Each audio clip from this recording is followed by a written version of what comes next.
সূরা কাউসার 11 বার পরে পানিতে ফু দিয়ে ঘরে ছিটিয়ে দিলে কি হয়, এই আমলটা যদি আপনি জানেন তাহলে আপনি কখনো এই আমলটা ছাড়বেন না। সূরা কাউসার হচ্ছে পবিত্র কোরআন কারীমের ছোট্ট একটি সূরা। 114টি সূরার ভিতরে 108 নম্বর সূরা হচ্ছে সূরাতুল কাউসার। মাত্র 3টি আয়াত রয়েছে সূরার ভিতরে। যদিও সূরাটি ছোট্ট, তবে এর ফজিলত অনেক বেশি। আপনি যদি সূরা কাউসার 11 বার করতে পারেন, কিভাবে আমল করবেন আমি বলে দিব, তবে কি কি উপকার পাবেন সেটা আমি বলে দিচ্ছি। নাম্বার 1, 1 নম্বর হচ্ছে এই আমলটা করার মাধ্যমে আল্লাহ তাআলা আপনার ঘরের সকল অভাব দূর করে দিবেন। দ্বিতীয় নম্বর হচ্ছে আল্লাহ পাক রব্বুল আলামিন আপনার ঘরের ভিতরে বরকত দান করবেন। এবং 3 নম্বর হচ্ছে দুশমন থেকে আল্লাহ তাআলা আপনাকে মুক্তির ব্যবস্থা করে দিবেন। এবং 4 নম্বর হচ্ছে আপনার জানমাল নিরাপত্তার ব্যবস্থা করবেন আল্লাহ তাআলা। এবং 5 নম্বর হচ্ছে হাউজে কাউসারের পানি আল্লাহ তাআলা আপনাকে দান করবেন।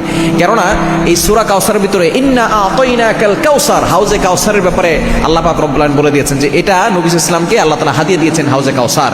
একমাত্র আমাদের নবীজি সাল্লাল্লাহু আলাইহি ওয়াসাল্লাম তার উম্মতদেরকে হাউজে কাউসারের পানি পান করাবেন, যা সাদা হচ্ছে দুধের থেকেও বেশি সাদা এবং মধুর থেকেও বেশি মিষ্টি। একবার যে পান করবে 500 বছর ধরে তার কোনো পানি তৃষ্ণা লাগবে না। এটা আপনি কিভাবে আমল করবেন? এই আমলটা হচ্ছে আপনি প্রথমে ওযু করে আপনি 3 বার দুরূদ শরীফ পড়বেন। এরপরে হচ্ছে আপনি সূরা কাউসার 11 বার পড়বেন। শেষে আবার 3 বার দুরূদ শরীফ পড়বেন। পরে আপনি পানিতে ফু দিয়ে ওই পানিটা খাবেন। দেখবেন আল্লাহ পাক রব্বুল আলামিন আপনাকে সুস্থ করবেন এবং ঘরের চারকোনা ছিটিয়ে দিবেন।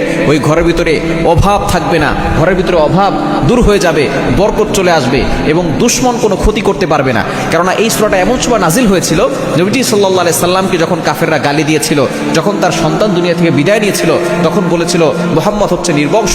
তখন আল্লাহ পাক রব্বুল আলামিন আয়াত নাজিল করেছেন যে ইন্না শানিআকা হুয়াল আবতার, যে তারাই হচ্ছে নির্বংশ যারা আমার নবীকে গালি দেয়। আমার নবীর যে আল্লাহ পাক রব্বুল আলামিন সম্মান দিয়েছেন, সুতরাং এই সূরা কাউসারে আমল করবেন, দেখবেন আপনি উপকার পাবেন ইনশাআল্লাহ।